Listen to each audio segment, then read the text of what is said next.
Yo, Rocco B, Scotty G, NFL podcast. We're back. Holy shit, Scotty, what a weekend. Wild card weekend, as they call it, super wild card weekend. It was damn super, I'll tell you that. But I'm Rocco B. I'm from Louisville, Kentucky, and my boy in California, hey, Scotty G. How you doing? What do you think, baby? Those 6 games, what do you think? Ooh, it was a wild weekend, my friend. A wild weekend. A couple big games, especially for them Giants, for old Big James. G-Men! Yeah, the G-Men went off. But we'll get to that. Oh, I mean, fucking G-Men came through like we said they would. Dead on balls accurate, if you will. Dead on balls accurate. But speaking of dead on balls accurate, I'm going to tell you, Scotty, let's recap the weekend's games, and we'll do it a little fun way here. We're going to tell you where we were dead on balls accurate from the last episode, and we're going to tell you maybe where we were a little bit out of our tits, okay?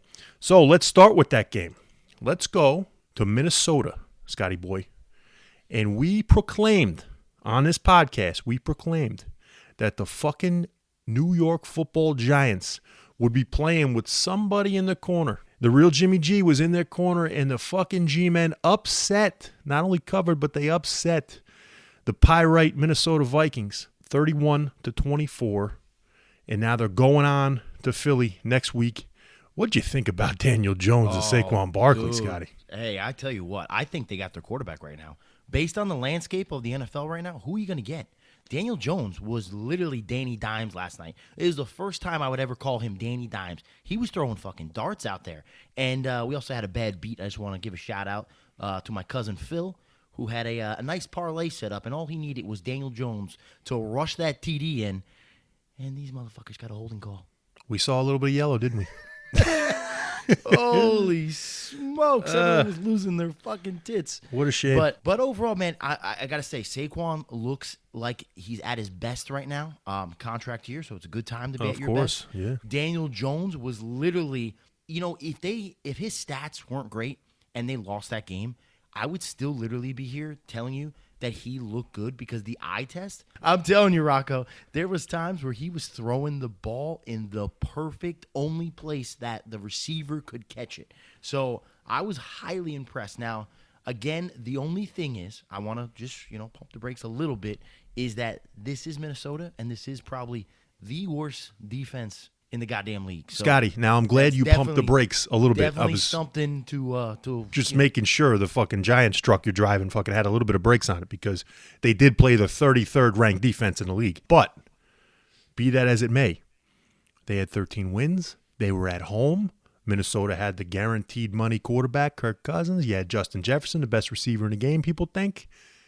And the Giants went in there with fucking Danny Dimes and Saquon Barkley playing for the NFL lives. And they went in there and they beat Minnesota. And now they're on their way to Philly. I believe Jefferson had no catches in the Jefferson was fucking absolutely gone. He didn't even suit up.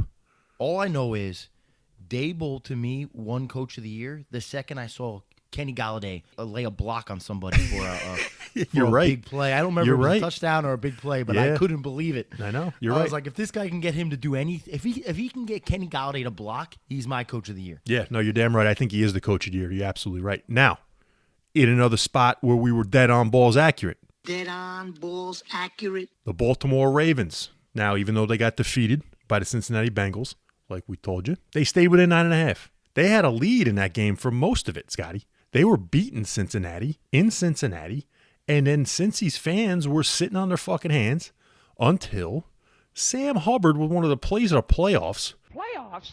Don't talk about playoffs. You kidding me? Playoffs? Returns a fumble for 98 yards. Could you believe that? What I think is Lamar Jackson's contract just got a little bit more guaranteed money. Aye. I don't think he's re-signing with the Ravens, but Tyler Huntley, he does not look great.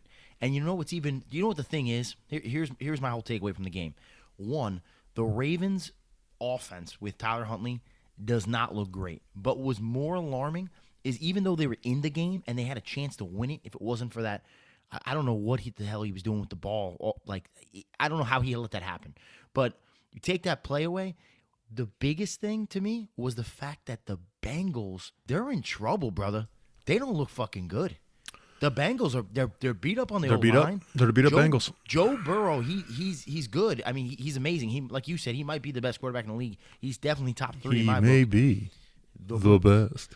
But what I'm saying is, he can't do everything. I know. This guy, he can't do it without an offensive line. He I can't. know. And we've already seen him get hurt once bad. I don't want to see it again. But right now, going into the thick of it, with they have a chance to win it. And right now, this offense, I'm telling you, man, I don't like the Bengals right now. No, Scotty, I mean, think about Cincinnati, right? They got to go into Buffalo now, and it's going to be 30 degrees. It's going to feel like probably 10. And you're going to go in there with a team that loves to throw the ball down the field in Cincinnati, but they don't have an offensive line. And you're going to go into Buffalo in the cold. I don't know, man. They're going to have to really lean on Joe Mixon. We'll get into that in a little bit, but against the Ravens, I mean, it got fucking shoddy there for a second. Take into consideration, it is a division game. They do know each other. And they just played the week before. They just played the week before. There is bad blood there, just natural bad blood. But I don't know. I didn't like what I saw from either squad on that game.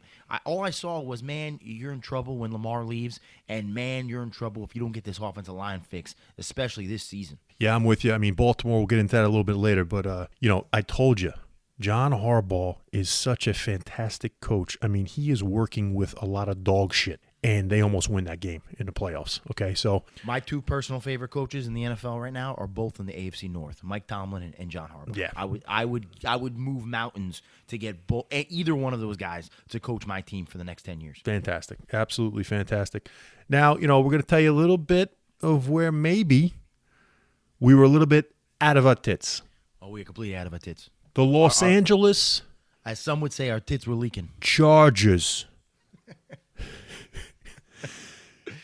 We all love Justin Herbert, but man, do we? I don't know if we all do, because there's a lot of slander going around. We're gonna get into it, especially in this group chat that we're in. But I got a big question. I got a big question mark. Okay, and it doesn't have to do with the 6'6" specimen of a man that Justin Herbert is. How the fuck is Brandon Staley still the head coach today? Can anybody explain that to me? Not that there's anything wrong with that. Okay, so I gotta ask this real quick, because our boy Dr. Thomas, he sent a text saying that Staley's job was secure. Now, for those who don't know, Dr. Thomas likes to fuck with everyone, including me especially, and he sends a lot of garbage. So I don't know what's real and not sometimes with this motherfucker, and I gotta tell you, I literally wouldn't believe it. I looked at it and I said, I don't believe it. So can you clarify, was there any actual news that this guy's job is safe? Multiple sources, Scotty. Oh, my. Multiple sources are saying not only is this guy good, they now picked the scapegoat because they fired Joe Lombardi, the offensive coordinator. Okay? Joe Lombardi coached Drew Brees in New Orleans. This is the problem? This guy's the problem now, they're saying. They fired Joe Lombardi to save Brandon Staley. It's unreal. Dean Spanos, that owner, is unfucking believable. Keeping this guy on. Staley is the moron. Hey, Lombardi, I just got to tell you, the turnpike ain't that bad, and we don't have to pump our own come gas on in over. Jersey. Come on over to fucking the gangrene, huh? No, but here's the thing. Everyone's forgetting, because it is 2 weeks ago. I know it's a long time. Mike Williams played in a pointless game at the end of the season. Week 18, broke his back basically, and he's out for the playoffs. So now Justin Herbert didn't have Mike Williams for the Jacksonville game. And now Brandon Staley blows a 27 to 7 lead at halftime with a late fucking score from Jacksonville. Rock. It was unbelievable. Rock, the only thing I thought about in that game when I saw Trevor Lawrence throw not once, not twice, not 3 times, but 4 times a lady. 4 times he turned the ball over. Rock, all I could think about was Nathan Peterman. You remember that? That poor soul? Oh, God. He threw 4 interceptions, I think, in a quarter or something like that. Trevor Lawrence did it damn near in a quarter. And then there was literally, they benched Nathan Peterman when that happened. He was on the Bills at the time, I believe. They had a 5th turnover in that first half. I can't even wrap my fucking head around the fact that they had 5 turnovers, and forget the fact they lost. That's not even believable. 1, 2, 3, 4, 5. I can't even believe that still. But the fact that they were only up, it was like, what was it, like 26? It was 27 to 7, I believe, it going in the half. 27 to 7. Like The fact that they didn't have 40 already on the board was incredible to me.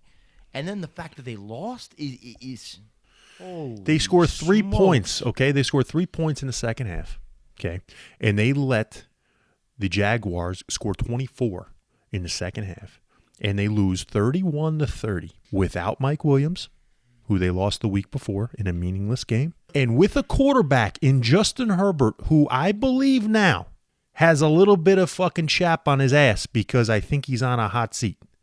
This guy has been anointed by many, and us included, as the next coming of JC. I don't see it. There's the next coming of JC in Cincinnati, and he's got a number 9.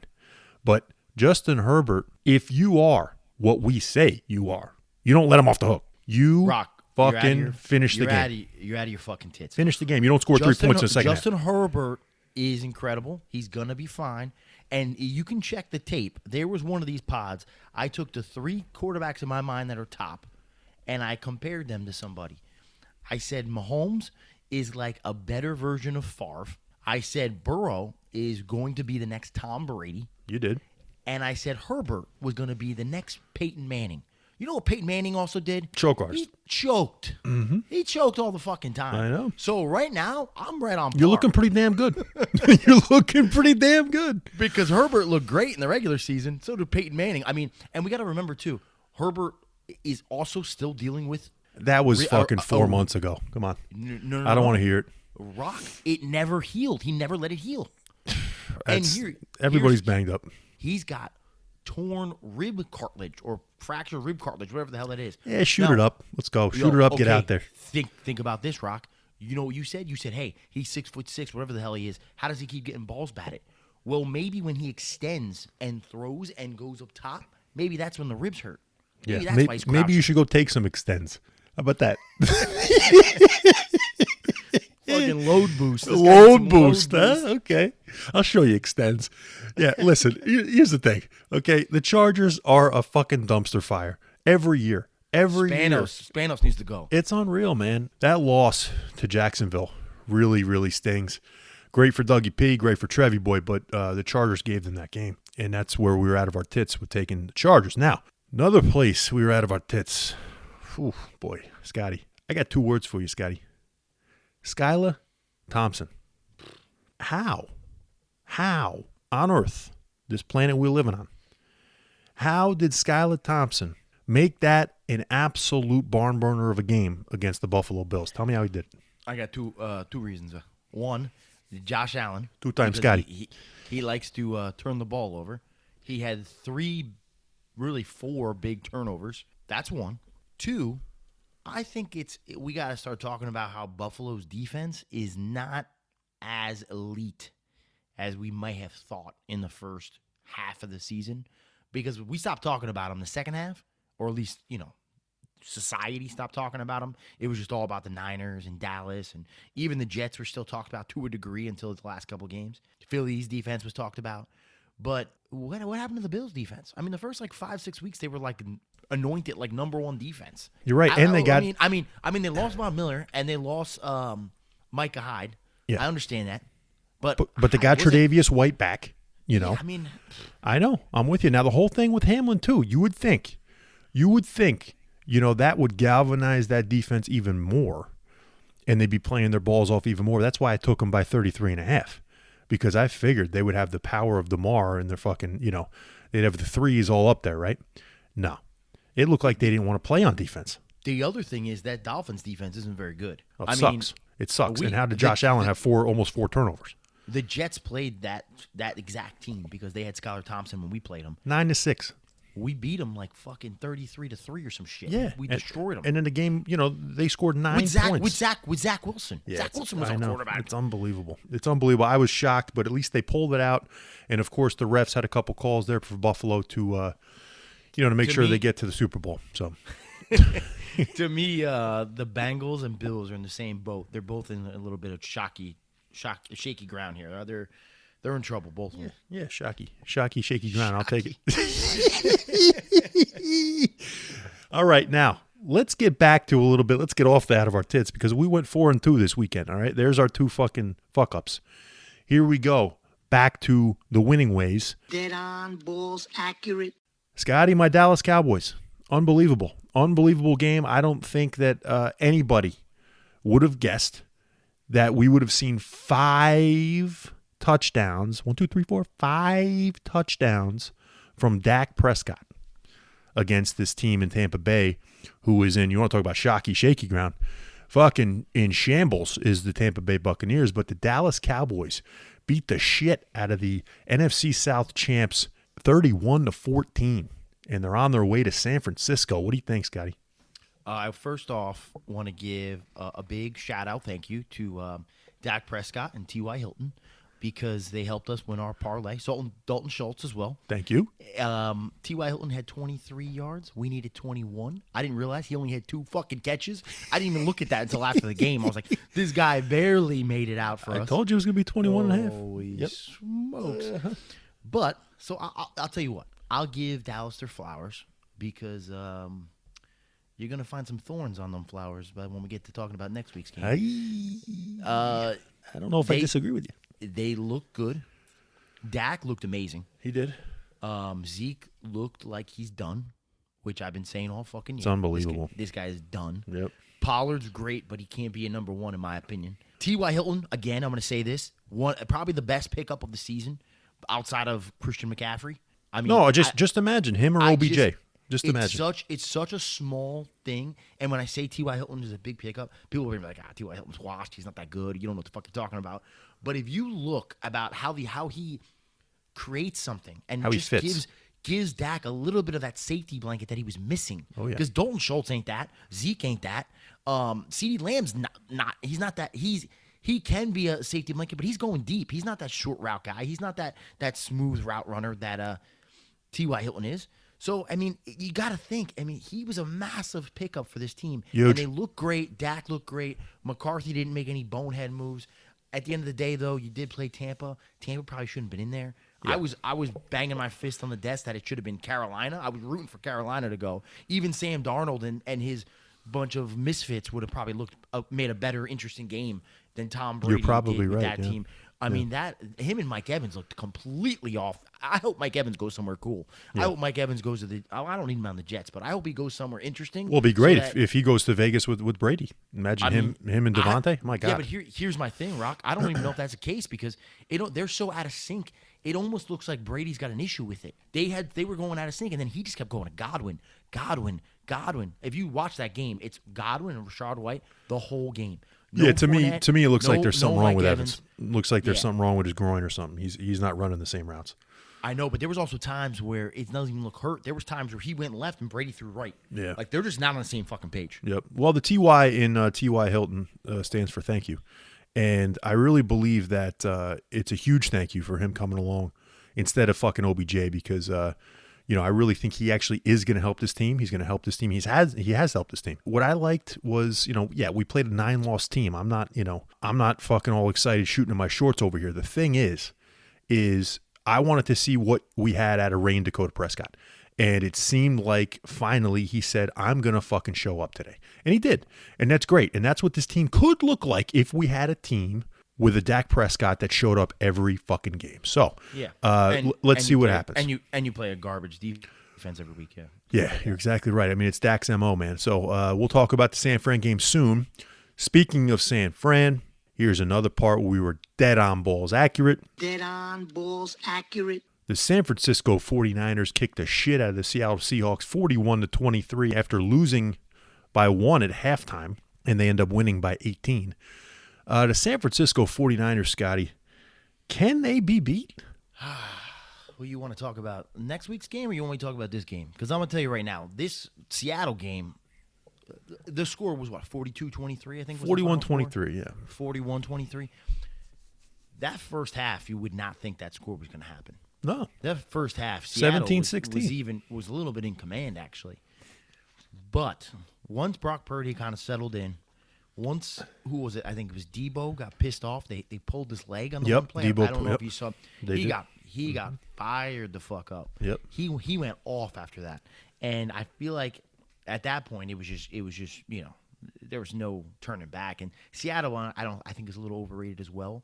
I said as well, like I said, Carolina for Tampa. I would have really liked to see Detroit in there. Oh, yeah. I think they would have made a lot more interesting matchup because I want to see if Brock Purdy can really put the numbers up that he needs to when the game's on the line. Because Yeah. I think that offense would have challenged that defense. For those who haven't been paying attention, this defense is not only amazing for the 49ers, but they've been giving up a lot of points the last 3-4 weeks. Yeah. The Raiders game, Seattle, the Raiders. Cardinals game, And the Cardinals, yeah. they've been giving up a lot of points. And against shit quarterbacks. Yes. So now, is that because maybe they're just not fired up because they knew they were already in the playoffs? Maybe.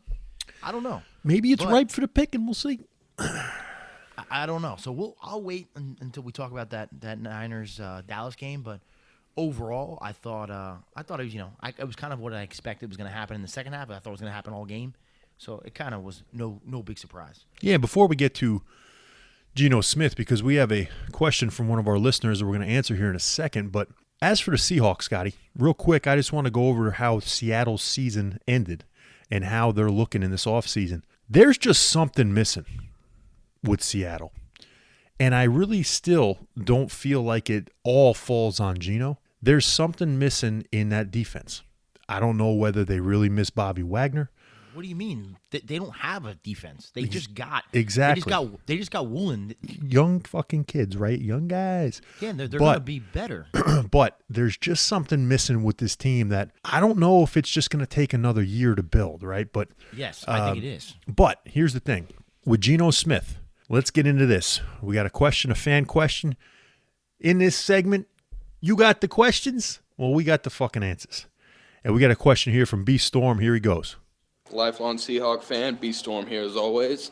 My question for y'all is Geno Smith the man for the Seahawks? All right. Yo, so Scotty, so he thinks he wants to know if Geno Smith is going to be the guy in Seattle. I want to hear what you got to say, and then I'm going to drop the stats on everybody.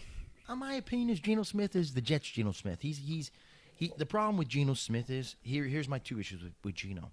I think before he had problems being a leader. I think he's become a better leader, a much better leader in Seattle because the guys do seem to respect and like him, which is great. Yeah, But the team loves him. I think the problem is, though, he doesn't have that it factor. When shit goes bad, he can't do it. He folds under when shit gets hard. To me, I've always noticed he did it in college. He did it for the Jets. He's done it now, I feel like, in Seattle.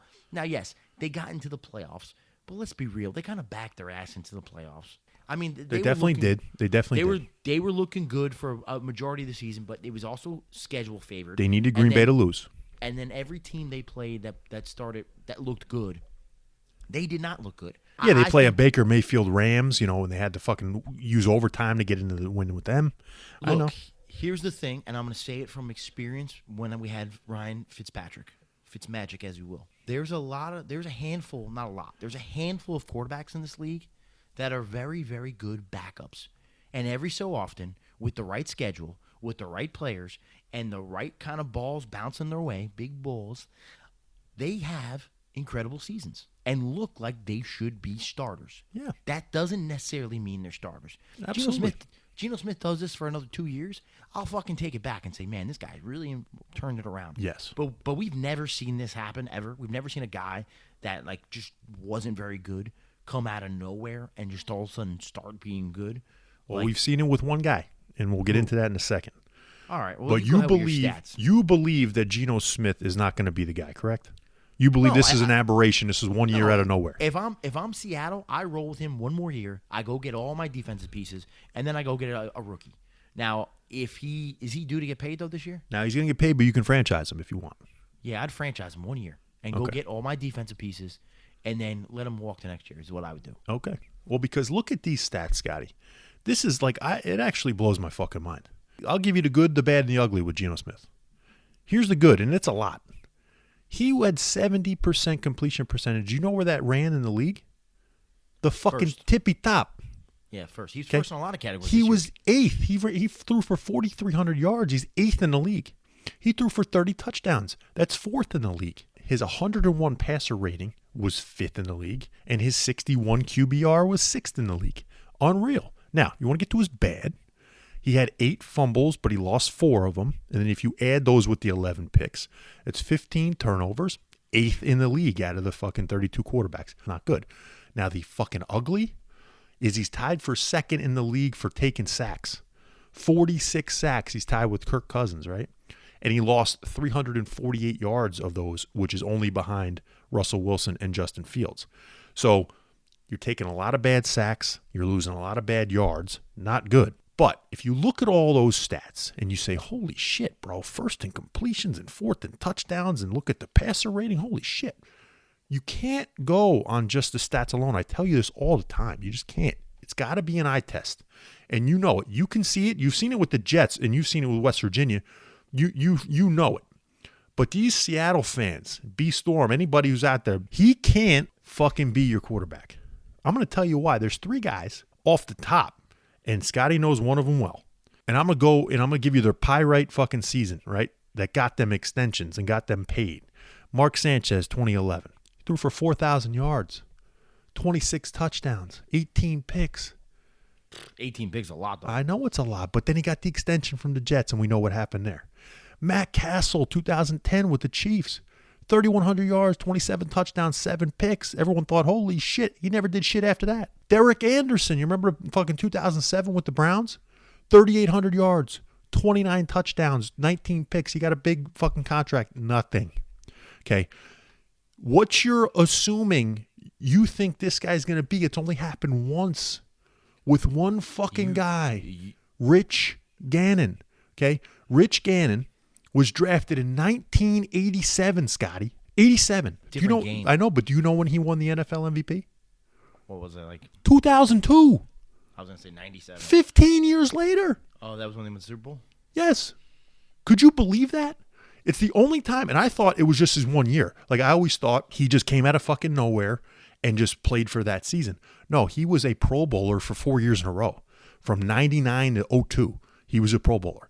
But he fucking won the MVP and went to the Super Bowl in 02. You're going to tell me that he's Rich Gannon?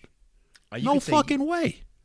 Rock, I got 2 other guys that you can, for both. One, I don't know how you didn't mention Nick Foles when he had the year with like 2 interceptions, whatever it was. I don't know how you don't mention that, because that was one of the most incredible seasons I've ever seen. We've never seen that out of Nick Foles again. I know he won a Super Bowl, but that was a 6-game stretch or whatever it was, and there was like 2 or 3 games in there.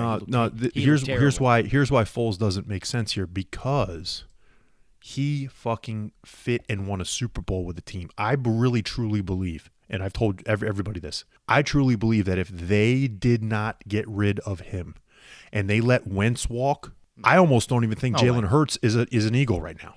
No, I don't believe that. I think they went on the potential of Wentz. I think they could have went further with Foles than they did with Wentz, and that changes the whole dynamic of the Philadelphia Eagles. I think he was a one-hit wonder kind of guy. But anyway, the other guy I was going to say, Steve Young, was terrible with Tampa and then was greater later, but it wasn't that many years later. Oh, but he was great for a long time. But I'm saying it wasn't like he was bad for an extended period of time. He was bad for like the first like 2-3 seasons, whatever. Yeah, but Geno has been sitting on his ass for 7 or 8 years. Yeah, I know. I'm just saying the only thing close. That's the thing. Rich Gannon is exactly like Geno. Drafted high. He played for a year or 2. I think he played for almost 3 seasons. I believe it was Gannon. But then he was on the bench for like 6 or 7 years. Geno's the same way. So unless you think that's what he's going to be, and he's going to be now like fucking, MVP in another couple years, which I don't see, then there's no way that you can believe this guy's going to do this again. Geno's so they have to go off. I wouldn't even franchise tag the guy. You're going to pay him $30 million for 1 year? Geno's trash. Yeah, I would, because I keep trying to tell you guys, and this is my thing, like when we talk about like Derek Carr and stuff like that, there aren't many decent quarterbacks out there. I would literally give a fucking finger for a decent quarterback. Like, I'm not even kidding. But you've made the same argument that you don't need to get him. You don't need to, number one, pay for him, and you don't need to get him in the first round. So why wouldn't you go younger and cheaper, right? Wait, what do you Why say? would I have to pay Explain Geno or Carr or anybody $30 million when I can go draft one in the second or third round? Because if you have a decent quarterback, you do one of 2 things. You either hold on to him and ride the wave like Minnesota's doing with Kirk Cousins, or you still hold on to him temporarily until you draft the right guy. You don't just give up on Geno and say, oh, I hope this fucking crapshoot works out. No, you go and you draft for a year or two. Okay. And when you get a guy on the bench like a Jimmy G, like a Brock Purdy, that you think, holy shit, this guy might be good, then you ship his ass So what out. you're saying is they repeat Matt Flynn, Russell Wilson. You're saying pay a guy to come in. Yes. And then go draft the fucking guy. Pete Carroll did that, so I wouldn't be shocked if that happened. Okay, well then that's what they're going to do then. They didn't give Flynn $30 million a year, but if you They franchise gave him a Geno, lot, though. if you franchise Geno, then you got to go draft somebody, third round, whatever, and let's see if he works out. That's a team you're going to see go after like a Stenson Bennett. Honestly, though, if I'm Geno, I don't fucking take a 1-year deal, and I get my ass out of a franchise tag somehow because you got to go collect because you ain't doing this again. I'm with you. If I'm Geno, I might sit if I get franchise tag. Yeah, I'm not. He ain't doing that again. Because there's no way your price tag, your value right now will never be higher. In my opinion, you're right. Now he might think he can do this every year, but as a fan who's been watching and someone who's seen Geno up close, I don't believe you're ever going to see this good at Geno again. Completely agree. And I'll tell you what, real quick, and we'll move on because I don't want to spend that much time on this team. Geno with the sacks. It's either the fact that he can't process quickly enough, which is a major problem, or that offensive line's not good enough, which is still a problem. But all year, everyone's been sucking off this fucking offensive line with all these rookies. So I tend to lean towards the fact of maybe Geno's not a super fast processor, which is why he's been sitting on his ass the first, 7 seasons of his career. Yeah, it doesn't matter, how many yards you lost or whatever. I mean, taking 46 sacks, there is an issue there, especially with, like you said, a better graded offensive line. Now, we have some breaking news, Scotty.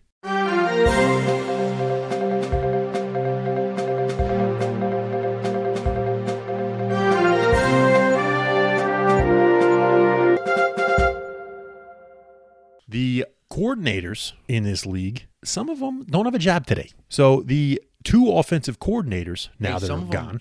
Some of them can go fuck themselves and they suck, I'll tell you that. Well, Byron Leftwich, offensive coordinator with the Bucks, we thought was Brady's boy. Man, that offense looked like shit this year. And Tampa said, you know what, I think another guy, like we said with Lombardi, right, that's taking the heat for Staley. Well, I think Leftwich is taking the heat for Bowles. I think Todd Bowles is awful. I can't believe Leftwich got fired. Yeah. You told me that right before we went on. I cannot believe that. Yeah. I thought Leftwich was fantastic. Yeah, I know. And it's interesting, too, because, again, I really believe they fired the wrong guy. Bowles sucks, man. Oh, he's terrible. Could this be a play to keep Tommy Boy there? Or is it Bowles trying to throw his weight around because he doesn't want to lose his job? I don't know. I don't know how to read this one. It just happened today. To me, I don't think there's a fucking any shot in hell Tommy B goes back to Tampa Bay, no matter who they bring in, especially with Todd Bowles as a coach. There's no way. Yeah. He's either retiring or he's out, and I don't think he's out. I mean, if you saw his press conference, it sounded like he was saying goodbye to the media. No, but he's not it didn't sound like he was done. Yeah, no, he's not retiring. And also, Greg Roman, Lamar Jackson's offensive coordinator in Baltimore, is gone. He walked away himself. He did not get fired. It's another thing. Now you want to talk about, hey, is this guy, leaving because he doesn't think Lamar's coming back? Lamar's gone. It's an interesting thing. We'll get into that in a second. But defensive coordinators going. 2 of the worst defenses in the league have gotten rid of their defensive coordinators. Miami gets rid of Josh Boyer, and Minnesota gets rid of Ed Donatel.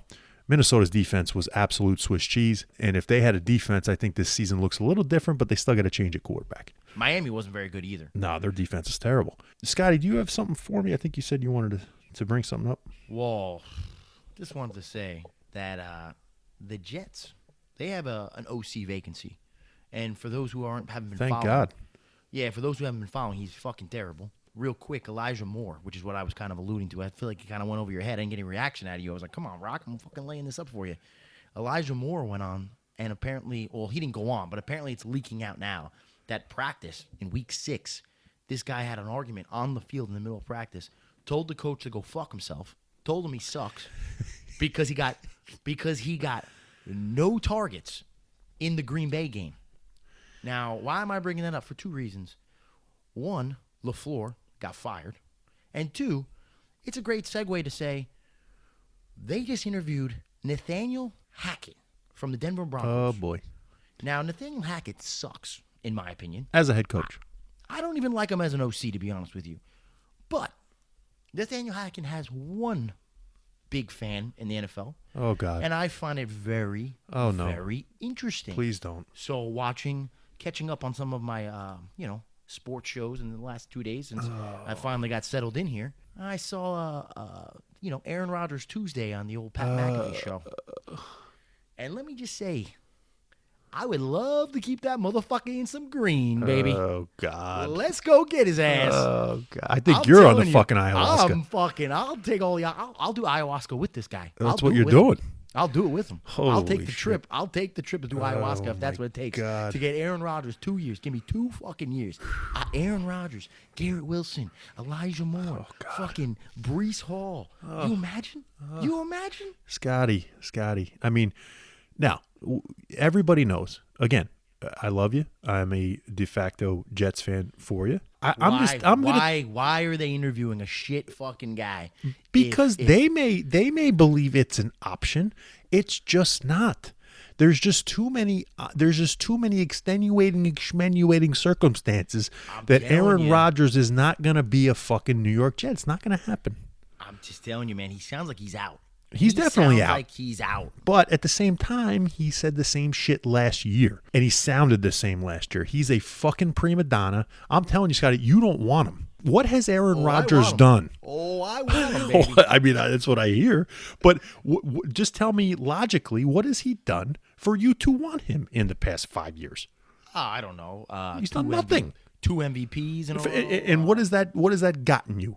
And we got to go into the Gronkowski fucking deal with him, which is fantastic. I would have said the same shit. But what has that done for him? Nothing. He's out in the first round of the playoffs every fucking year. Yeah, he's got a little issue with the 49ers. Okay. We don't got to see the 49ers. 49ers. He plays Tampa Bay. He loses to Arizona. There's so many games he lost in the first round of the playoffs because he sucks. He also won a Super Bowl. He won one fucking 15 years ago with Mike McCarthy. You want Mike McCarthy? Hey, I don't think so. How many Super Bowls has all the Jets quarterbacks ever combined won? One. I mean, that's fine. But it was with, some, again, extenuating circumstances. But we don't want to bring that up. But I would say that if you think that it's a possibility that Green Bay is going to eat $60 million, and if there's any way that the Jets are going to want to take on $60 million, you're fucking out of your mind. And there's no way in hell, even though his career is paralleling the guy almost to a fucking T, there is no way that Aaron Rodgers is following in Brett Favre's footsteps and going to the New York Jets. No way. No way in hell. And Rob Gronkowski said it best in his little fucking podcast with whoever he was with. Gronk said, "Did you hear what Rodgers said?" And Rodgers said, "I think I got enough in the tank to win another MVP." That tells you all you need to know. The motherfucker didn't say Super Bowl. He didn't say to get my team over the hump, whatever. He said MVP. The guy's all about himself. Gronk is trying to get clicks. Let me tell you, I watched the whole interview. He said that because he was referring to people calling him washed. He said in 2019, people said he was washed, which they did. Everyone said he was done. He had a terrible season, they said. You look at his stats, it's still one of the best seasons. It's probably the best season any Jet quarterback ever had. His bad season was still good. It was like 8 interceptions or something compared to like his normal 4, whatever the fuck it is. It's like he still had an incredible season. They said it was bad. And he was referring to the fact that after that year, everyone said he was done, and then he went and won 2 MVPs back to back. So he was saying, everyone's saying I'm washed. But where to get him? Where to get him? Out in the first round or out at home? I mean, it's just... You know where got him is the fucking team should have been getting him weapons. They should have been getting him defense pieces, and they got fucking Jordan Love and a bunch of fucking scrubs. Well, I think there's another reason why I think they maybe got Jordan Love, as they said, we had enough of this motherfucker. I think they're going with Jordan Love. That'd be a huge mistake. I think they're going to move on from fucking Rodgers. But I'm telling you what. I mean, if you want to interview Nathaniel Hackett with the fucking pipe dream that you think Aaron Rodgers is coming, fine. Hey, real quick. What is he, $60 million the next 2 years, you said? 60 and 60? 60 each, yes. Okay. What is that? What's that together? That adds 120, right? Correct? Correct. You know what 120 is less than? It's less than 250 or plus that the fucking Lamar Jackson's going to get. They're talking about getting that motherfucker. Yeah, so Lamar Jackson, I'm telling you right now, another fucking head case that I don't know if you're going to want on your team. This guy, definitely, I don't want him. I don't want him. Absolutely, definitely sat out for the reason that he doesn't want to get hurt. Individual. He didn't have the team in his mind, right? Because he wants to get paid. These guys don't fucking get it, okay? You're going to get paid. Do you think if he goes and tears a knee in the playoffs showing that he's going to play for his team, you think he's not going to get paid? Give me a fucking break. I disagree with you. He's going to get paid. Everybody gets paid. They're all going to get paid, right? I agree he's going to get paid, but I also agree with him not wanting to play. Now, where I disagree is he should have done this from day one. He should have said, I'm not playing the whole fucking season. He should have said, look, I'm on a contract year. You're not going to pay me. I'm not going out there and risking injury because I only have so many years left on this body. Huge mistake. He has no agent, okay? He's representing himself. He's not getting any advice. And any advice he's probably getting is shit because he didn't do this the right way. I agree with you, but, Rock, if he gets that $240+ million, and I think he might get it. I think he's probably going to get it. He ain't getting it guaranteed. He might. That's what he wants. Nah. If he gets that, though, are you going to say maybe he did it the right way? Because not only is he going to get the money, he's not going to have to pay a fucking agent who usually takes, what, like 10%? I get it, but no, the agent's usually 3 or 4. But here's the thing. The problem is I think he's the guy that gets paid. He doesn't play the same. You think he's going to run as hard as he ever ran when he gets paid? Hell no. And the Jets don't want that guy either. Jets. Woody wants him. I know. Woody wants a fucking quarterback. There's a lot of Jet fans that are dumb enough that want him too. The problem is Lamar Jackson is the same as Aaron Rodgers. They're not going to get you a Super Bowl. If you guys want Super Bowl, those aren't the guys to get. Because not only can't the individual do it, Lamar Jackson ain't winning you a fucking Super Bowl. Aaron Rodgers is not winning you a fucking Super Bowl. And they're probably, most likely, going to be 12% of your cap. So now your rest of your team is fucked. Well, you don't want those guys. Patrick Mahomes is going to put that whole fucking secret sauce shit to bed this year anyway. You watch him get beat by Dougie P this weekend. Let's see. But, all right, Scotty, so there was the breaking news. We had a couple bugs up our ass this week, didn't we? Over a certain subject. What the fuck are you talking about? We had some bugs up our ass that we had to kill this week over somebody talking about, or maybe multiple people talking about, what is a number one receiver in this league? What do we classify as a number one receiver? I don't know if this pod's long enough for this fucking shit we're talking about today. It's going to be a 5-hour pod. I want to ask you a question. And I told you this and you disagree with me over text, and I'm going to clear this up with you right now. I told you every team in the league has technically what's called a number one receiver. And you said, no, they don't. I think we have to work on our wording. I get you. You're saying everyone has a guy they claim to be their number one. They're number one on the depth chart, correct? They're not a real number one. Yes. Okay, so and I think that's where because every team has a starting quarterback, correct? That's what I was just going to say. Every team has a starting quarterback. Yes. But are they all starting quarterbacks? No. Was Ryan Fitzpatrick? Was Jacoby Brissett? That's what I meant. I think you said that I think you thought I was saying it the other way. I don't even think Sam Darnold's a starting quarterback, to be honest with you. I agree. But he started this year. But there are number one receivers on every team. The real number ones, though. But what we're talking about, the real number one, we're talking about McCoy. We're talking about the cream of the fucking crop, the tip top. We're talking about the elite of all elite in this league. And there's not one on a team. Hell, there's not even one every fucking playoff team.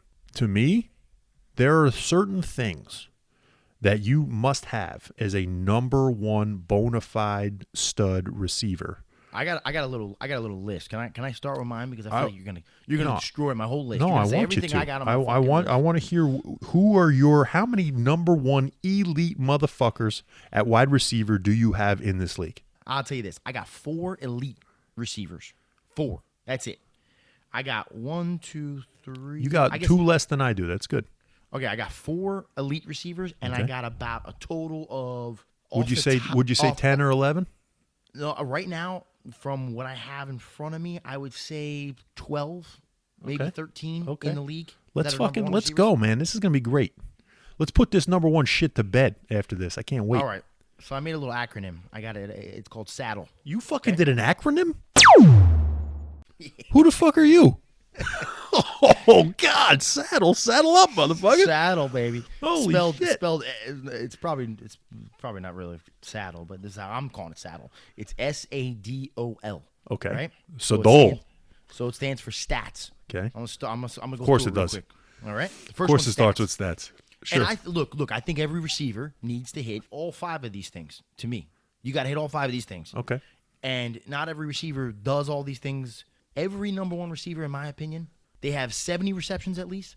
They have at least 1,100 yards in a season and get at least 100 targets. Now, why do I even say targets? Because if you're a number one receiver, there's no way your quarterback shouldn't be looking to you at least 100 times in a season. To me, that does not make sense. Yeah. If you're getting 50 targets, yeah, of course. Yeah. Which is some of these guys I'm going to say that are off my list, you're probably going to be like, what the fuck? And that's why, because this is one of the things that I have. And it probably used to be 1,000 yards. I got it up to 1,100 because there's 17 games in a season now, and I feel like that's like a good starting point. I agree. At this point. And who knows, maybe in the next year or so I'll reevaluate. Maybe I'll go up to 1,200. So then the second one, that's the S. The A is ability. You have the ability to run every route. Now, people are going to already jump on, oh, Randy Moss, he was a one-trick pony. Well, here's the thing. He was a one-trick pony, and he did that trick amazing. But don't think Randy Moss couldn't run across the middle. Randy Moss could run every route because he didn't have to. He didn't want to. Randy Moss could run every fucking route on that field if he wanted to. And to me, if you're a number one receiver, you can run every route. Now, maybe not every route's amazing. Mike Evans is actually on my list. I'll get to him later. But I don't think he runs every route very well, but he can run every route. He can go across the middle, he can go down, this, you can do that. So to me, you got to be doing it all. That's SA. The D, difference. You're the difference in a defensive scheme, meaning they shade the safety over to you. They double cover you. They game plan towards you because you are literally taking time out of that defense coordinator's day. And I get it. You prepare for every player on the field. You prepare for the team. But when you're giving extra attention to somebody, to me, that goes into a number one receiver. That's SAD, the O. You got me shooting in your shorts over here. You made a fucking unbelievable fucking acronym. It's unbelievable. I can't wait. Go ahead. So I got the O. The O is on the line, and that's game on the line. Are they going to you? If the game's on the line and they're going to T.Y. Hilton instead of CeeDee Lamb, I'm sorry. You should be one of the guys in the mix of the rotation of on the line game decision you're going to. And then last, the L. SADOL. That's my saddle. That's how I spell saddle. How you doing? Longevity. And for what I'm saying is this needs to happen for at least 2 seasons. If it happens one season, I'm not fucking going for it. And honestly, I think it needs to happen in back-to-back seasons. Because if it happens in 2020 and then doesn't happen again until 2024, I'm still going to throw a question mark on it if you're a number one. I need to see back-to-back seasons 2 years in a row. Consistency. Yes. Yeah, absolutely. So longevity and consistency, the L will just fit better in my acronym. Love it. So that's my 5 things that are required to be a number one receiver. God damn, I love that. I love the acronym. I love the, you put it down to 5. I have it up to 7, and I have where some of my guys have maybe 1 that they're missing, but you can sure as hell not be missing 2 of these 7. The 7 are, you have to be a home run threat. You have to be able to get behind the fucking defense. Okay, that's 1. You have to be able to go deep. Number 2, you're sure-handed. You have to have the hands. Okay, you're not catching with your fucking chest. You're not catching with your forearms. You got to have sure hands. You got to be able, number 3, to run the routes, run the whole route tree. Okay, like you said, show me that you're just not running 2 routes like Des Bryant used to. Okay, number 4, you got to line up anywhere. They got to put you in a slot. They can motion you. They can throw you at the X, the Y, anything like that. That's a good one that I didn't have. So you got to be able to line up anywhere on a field. Number 5, you got to have the fucking size. Okay, you can't be a fucking Wes Welker. Wes Welker's not number 1. You can't be Danny Amendola. You can't be Amon-Ra St. Brown. You got to have the size. Okay. Number 6. There, but go ahead. Number 6, you got to be durable. Like you said, the longevity. You got to show me that not only can you play, can you be consistent, but you also got to be available on the field. And number 7 is the clutch, the Kobe factor. You got to be able to be the guy, like you said, to add the throws to you at the end of the game or when it's big, and you rarely ever disappear, especially in a big game. You got to be the go-to guy. So those are 7 fucking deals for me. I have 6 that go under either they don't have any problems with those or they have maybe only 1. Okay, I have 6 guys that are elite, and I have another 4, maybe another anywhere between 4 and 8 that can potentially be really, really close to getting there. But I got 6 for sure. You said you got 4 for sure. I want to hear them. My 4 elite: Justin Jefferson, Okay. Tyreek Hill, Okay. Devontae Adams, Yep. Stephon Diggs. Okay. Now, Those were my top 4 as well. I do have to ask you about 2 other guys that are my absolutes. Mike Evans and Cooper Kupp. What do you think about those 2? Cooper Kupp is lucky he made my list because he's literally only had 2 really good seasons. And one of them, he won the Triple Crown, which is incredible. I mean, we're seeing guys play very well with Jared Goff in Detroit. I'm not going to give him the quarterback excuse. Even Devontae Adams did very well with Derek Carr. So I'm not giving him that excuse. Cooper Kupp he had one good season, and then he had he one great season, and then he had good, and then another great season, and then he started off having a pretty good season this year. 2 different quarterbacks, Goff and Stafford. I get you. Yeah. I get you. Yeah. But what I'm saying is He's got the size, 6'2", 205. He's on my list. He was on pace for this year to be unbelievable. He only played 9 games. He's on my list. Yeah. I don't have him as an elite guy though. Okay, tell me about Mike Evans. Mike Evans is on my list. You could argue he's elite. He's got pretty incredible stats. He's got elite size. He's durable. He's sure-handed, home run threat, runs great routes, clutch. You could say maybe, he generally just lines up on the outside. Dude is elite, absolutely. No, you could definitely argue. He's in an elite category. Okay, now I didn't put him in mind, but you could argue it. Now here we go. But I want you to get into the rest of your quote-unquote number ones now. So I also got Jamar Chase on my list. Okay. I do have A.J. Brown on my list. I do have Keenan Allen on my list. Okay. And I do have CeeDee Lamb on my list as my top 10. Outside, I just want to say this too. Right outside of that top 10, I do have Scary Terry McLaurin. He fits my categories. Your saddle? And Chris Godwin's in the saddle as well, believe it or not. All right. All right, let's go over that then, because I have Jamar Chase and CeeDee Lamb there as number ones. I succumbed to the CeeDee Lamb deal.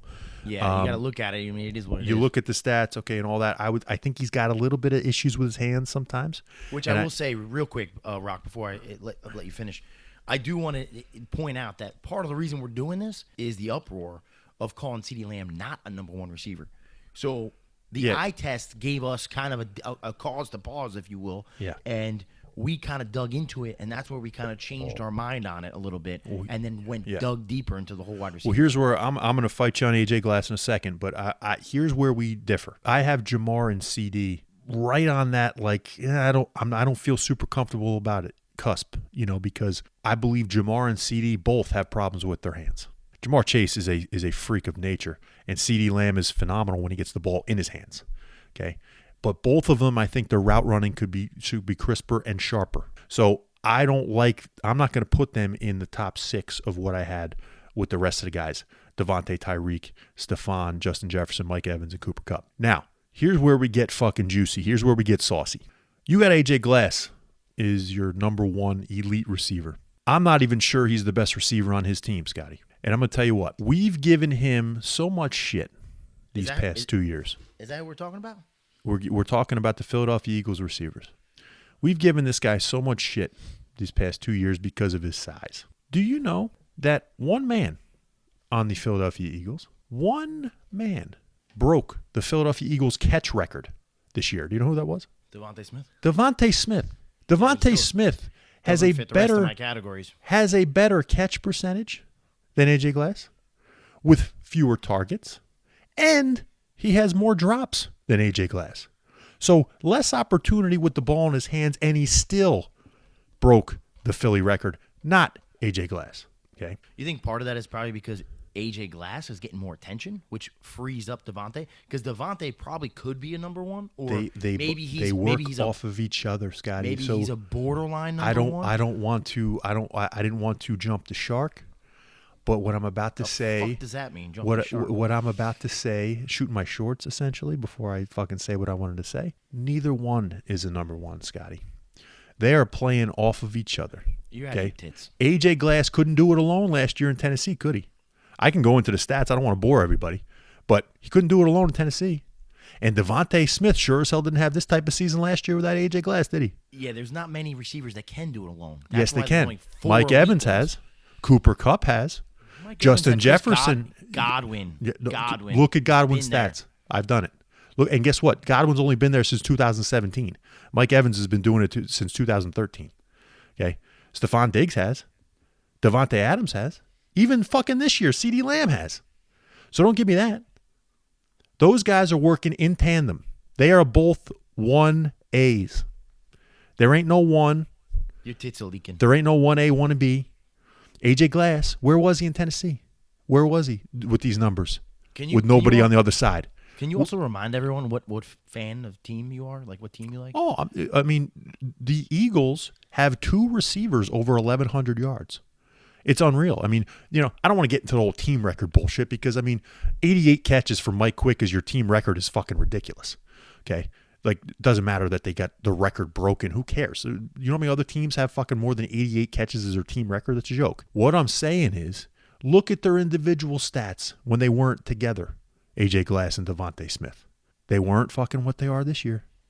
And they weren't what they are with the best run game in the league. To me, if you're going to say, are either one of those guys number 1 receivers? I would say no. Because they're working in tandem with each other. Now, you mentioned Keenan Allen. He's close. He's close on my list. I don't think he's fucking a deep threat. And he has shown over the years he's not durable. Okay? There's another guy. Told you many times that I believe T. Higgins is a fucking guy that can be reckoned with on another team as a number 1 receiver. We'll see what he does. But here's a guy that everyone forgets about. And I think you want to talk about eye test? You look at this guy on the field, and he just pops off the fucking screen every time. And it's Brandon Ayuk with San Francisco. Bullshit. Brandon Ayuk is unbelievable. He looks great with Purdy, but he doesn't. I don't know. I don't think he's shown to have it before this last year or two. 78 catches on 114 targets, 1,000 yards, and 8 touchdowns. That's with Debo. That's with McCaffrey. That's with Kittle, right? Just imagine if this guy was the number 1 guy on a team and didn't have all those fucking other guys to feed. Yeah, but Rock, if you look at their offense, you also have to put this in perspective. Same thing with T. Higgins. But you have to put it into perspective. Everyone's covering Jamar Chase. Everyone's covering Mixon. T. Higgins and Tyler Boyd are left on islands able to eat. Their whole 49ers offense, it runs shallow. The whole 49ers offense, it's changed a little bit with Brock Purdy, which is why you're seeing more Kittle touchdowns, which is why you're seeing more Ayuk play, is because Purdy's taking it 15, 20 yards, maybe 25 yards downfield. But when Jimmy G was there, when other guys were there, the shit wasn't more than 10 yards off the ball. Scotty, real quick, and I agree. What I'm saying is all the shit actions happen 5-10 yards in. So Ayuk was one of the only guys on an island again, eating on the 25, 30-yard mark, going downfield. That's why he ate. That's why he's eating. Okay. Well, let's get back to dinner instead of lunch. I want to go, and I don't want to get to dessert if we're talking about eating. I want you to tell me, do you believe that A.J. Glass was the number 1 receiver in 2021 with Tennessee with 63 catches, 869 yards, and 5 touchdowns and 8 drops? Do you believe that's fucking number 1? How many games did he play? He missed 3 games. 3 games? 3 games. Well, that could be 60 yards a game. Yeah, that puts him at right at about 1,000. He had 8 drops in 13 games, 5 touchdowns in 13 games. Yeah, it's not great. Not great. That's not number 1 shit. He ain't a fucking number 1. And Devontae Smith, you want me to get me started on that? 64 catches, and he played all year last year. 64 catches last year. 900 yards, 5 touchdowns. So was Justin Jefferson 3 years ago. Remember that year? Oh, Justin Jefferson's an anomaly, dude. What I'm saying. I'm not comparing anyone to Justin Jefferson. What about Jamar Chase last year? His rookie year. Yeah, another anomaly. What about Mike Evans' his rookie year? Dude, it's all these dudes are doing it. All these elite dudes do it from fucking day one. Devontae ain't number 1. AJ Glass ain't number 1. You stick those guys on another team, and you don't have to because they did it fucking last year. They ain't having these years unless they're together. And it doesn't fucking hurt when you have the number 1 rushing offense in the league. I can't wait to see what Philly does in the playoffs because, like I said, you need to be clutch. You need to be able to be sure-handed, and you have to be able to have all that shit in the big games. Let's see what happens. You're out of your tits. Let's see in the big games. Let's see it. You got to be on the saddle. I love the saddle. I'm fucking AJ's shooting in my shorts over your goddamn acronym. It's unbelievable. I will say, though, a surprising one. Well, not really that surprising, but Debo was not on my list. I think he's just too much of a gadget guy. I'm with you. Gadget. He's too much of a gadget guy. Yep. Deontay Johnson, I think if healthy, would be on that list. I think Garrett Wilson and Chris Olave are going to be on that list in another year or so. Yep. And I just for those listening who are going to say, what about DeAndre Hopkins? Hop was on that list. But Yeah, look not at his anymore. last 2 years. Yep, not he's, anymore. He's over the hill, buddy. He's over the hill. I told you about George Pickens. He's the guy to watch out for. Oh, Pickens with I think's gonna Pittsburgh. be on that list. But Yep. here's the dude. You want to look at this guy's stats? Out of the fucking world with these stats, but it may be just because of the offense, but we'll see. I'm not a huge fan of the guy. I think he's missing a couple of the pieces. That's why I didn't mention him. But Jalen Waddle with the Miami Dolphins, if you look He's at his stats this year, Yes, monster. he's another guy. He's another guy that's going to be on the list. Monster, but he is missing. Incredible. He is missing some of those things. So we'll see if he can become the next Tyreek Hill. Then that's fine. Still young. Still young. Still young. So we'll see with those guys. They've had major issues with quarterbacks. That's why I think Waddle, Olave, and Garrett Wilson. I think all three of those guys are going to be monsters because all three of them are either in the list kind of right now. They just don't have a longevity because they're young. They're either on the list or on the cusp of the list. And if you look at their quarterback play, it's been fucking atrocious. So those three guys I think are going to be very – and Pickens. I'll throw Pickens in there too because Kenny Picks. Kenny Picks the Picks. Georgia Picks. Yeah, Kenny Picks. Kenny Pickett. Oh, I forgot. I almost called him Kenny Pickens too. Fucking brothers. Kenny Pickett didn't look too hot in a few games as well. So I think, and Trubisky was fucking terrible. So I think those four guys are going to be electric in the next couple years here. Electric. I think you're right. I think we're going to see that next year. I want to get proven wrong in the playoffs here by the Philadelphia Eagles wide receiver unit, but I don't think I am. No, you don't. You want Philly to crash and burn. I can't fucking wait. Now, here we go, baby. Speaking of Philly, let's get to this weekend, the Elite Eight. Playoffs? Don't talk about it. Playoffs? You kidding me? Playoffs? We are starting off on Saturday. Jacksonville goes to KC. KC is a 9-point favorite at this point. I like Kansas City to win this game, but I'm going to take Dougie P and the Jacksonville Jaguars +9 for fun. You're saying KC's favored by 9? Mm-hmm. I think KC wins by 2 touchdowns. So I think the Dougie P train stops in Kansas City. I think Mahomes gets it done. So Okay. I think they're going to cover. All right. On the night game, we're going to take the Giants going into Philly. G-Man. I'm going to take the G-Men to win the game outright Jesus Christ.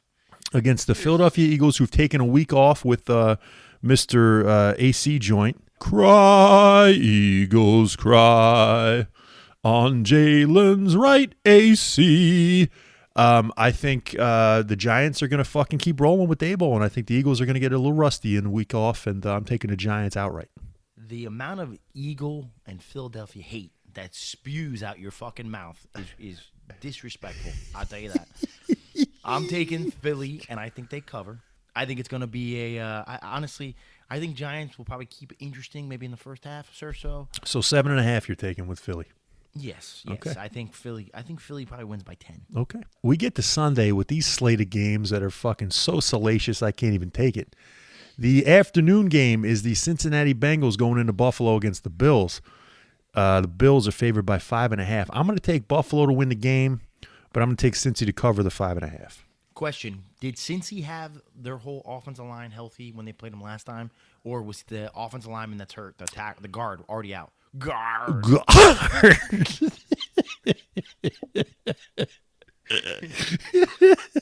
Yes, Kappa, the guard was out. Yes, but Jonah Williams was in, so he just got hurt. I'll take Cincy. Okay, so you're taking Cincy to cover as well. You think Buffalo wins the game? Probably. I'm not really sure, but I'm gonna take Cincy to cover. Cincy to cover. Okay, now here we go. Here's the big one: Dallas and San Fran. You got to imagine San Fran is right now by 4. You got to imagine that the San Francisco 49ers have the team that can beat the Cowboys and really ruffle Dak's feathers. The one issue is going to be Brock Purdy. When does he show up as a rookie? When does that happen? You gotta imagine that as a diehard NFL fan and as an old rivalry renewed, as they're saying, that myself would never miss a snap of this game. Ladies and gentlemen, Scotty G is going to be not only just so invested, but just I'm going to be damn near courtside on the NFL game here. his eyes glued on the fucking court of the Golden State Warriors at the time of this game. I almost don't even want to mention that to you folks, but he's got seats so good Couldn't turn him down. that the anti-Semitism that's going to be coming from Kyrie Irving on the bench from the Nets, that he couldn't fucking take it, that he has to go. He's got to see it. He's got to hear it. I'm going to So learn all about Hitler on this song. unbelievable. He's going to hail Kyrie at this point, which I can't fucking believe, while he watches this game on his fucking phone. Oh, I heard there's like a little suite area because I'm in such good seats. There's going to be actual little TVs all around me. Yeah, suite area. So I'm told. It's like Yeah. a little area. They're going to have they'll probably have the 49er game on there. So, Yeah, that's wonderful. I'll watch, I'm going to take a close game. I'm not going to be the homer here. I think the Cowboys lose. I think the Niners win a game. I will take the Cowboys, though, to cover the 4. Okay, so I'm going to say this real quick. I do think it's possible. This is going to be the best defense that Brock Purdy has faced, and I don't think anyone's really talking about that as much as they probably should be. Yep. You do have to expect Brock Purdy's going to look like a rookie or Mr. At some Relevant. point, right? At some point, yeah, I do agree. It might not be till next season. It's possible. But I do think you're going to see it eventually. I mean, you have to. The odds are you have to see that. So it's possible this is the game. It's possible that this game could technically go either way with that variable in there. But the one thing I don't like is, as bad as Brock Purdy might look, that defense, even though they've been getting up a lot of points, is so electrifying. I think Dak's going to have a fucking tough day. Yep. And I think what's also kind of against you is, what's the biggest issue with Dak? It's not his ability, it's his consistency. Yep. And what did he do last week? He Or did this great. past week? He did great. Yep. It almost would have been better if he had a shit game and you beat Tampa. Yep. Because then you probably have more of an odds if he comes out firing against the 49ers. Yeah. He just dropped 5 touchdowns against the Tampa Bay Buccaneers. Yeah. What's the odds of him doing that again? Now, if he does. Not good. Now, I'll tell you what, though. If you do knock off 49ers convincingly, you got a good shot at the chip here. You got a good shot because it's probably going to come down to you and Philly at that point, but you're going to have some pretty good momentum. But I don't see it, man. I'm taking the 49ers to cover. All right. So what you have here, you have in your picks, you have San Fran versus Philly, and you have Kansas City versus Buffalo. You have the number 1 and number 2 seeds in both leagues, both conferences being in the championship game. Scotty, that's only happened 3 times in the past 20 years, 2018, 2015, and 2004. There's got to be a game, Scotty. I mean, the odds are for an upset somewhere. And I just got to hope that it's with my Dallas Cowboys. Now, I'm picking it to be with the Giants, but I think in one of these games, Scotty, we're going to see an upset. So It's probably going to be fucking Jacksonville. now, granted, I don't think the Bengals would be an upset versus the Bills, but it would not be a 1-2 seed in each league. So let's just see. I don't think we're going to get the chalk, 1 and 2 seeds in both conferences. So we'll see who pulls an upset. If Jacksonville knocks off Kansas City right out of the gate, are you going to be like, fuck? I'm going to be a little bit worried about my team on Sunday. Now, granted, we've seen a lot of years, though. A lot of years, Scotty. A lot of 6 seeds, a lot of 5 seeds, a lot of 4 seeds in the championship game. So, we may have a fucking wild-ass weekend, but we'll see. I'm rooting for the Cowboys, of course. I'm waiting for Purdy to look like a rookie, and we'll see if this is it. But it's still, again, about Dak Prescott, and we'll see. That Giants-Philly game is going to be interesting as well. Division matchup. Giants rolling. Philly is coming off the bye. Jacksonville is lucky as fuck to be in it. There's Dougie P and Andy Reid. They know a lot about each other. And Cincy and Buffalo, the rematch of the DeMar Hamlin game. So, very exciting weekend. Scotty, can't believe you're going to the fucking Golden State Nets game on the same day of the Sunday playoffs. But it starts 2 hours after to each the game. their own. I'll watch the first half somewhere and then Just I'll watch make the sure, Warriors and Nets. make sure you don't piss Kyrie off. Yeah. I mean, the game could be over at halftime. Could be like fucking 28-0 or something. That'd be fantastic. Just get the fuck out of there. I didn't say it was going to be Dallas. Yeah. Hey, yo. All right, baby. So that was it for this episode, and we are going to get back with you after all these games are done with next week, and we'll preview the championship games. But for right now, how do you feel, Scotty boy? I'm feeling good. Feeling good? Okay. Feeling caffeinated. Enjoying my coffee over here. That's good. Coffee. That's good. Yeah, coffee. All right, fucking coffee. All right, now, till next time, it's Rocco B, Scotty G. We're saying see you later and sayonara. Adios.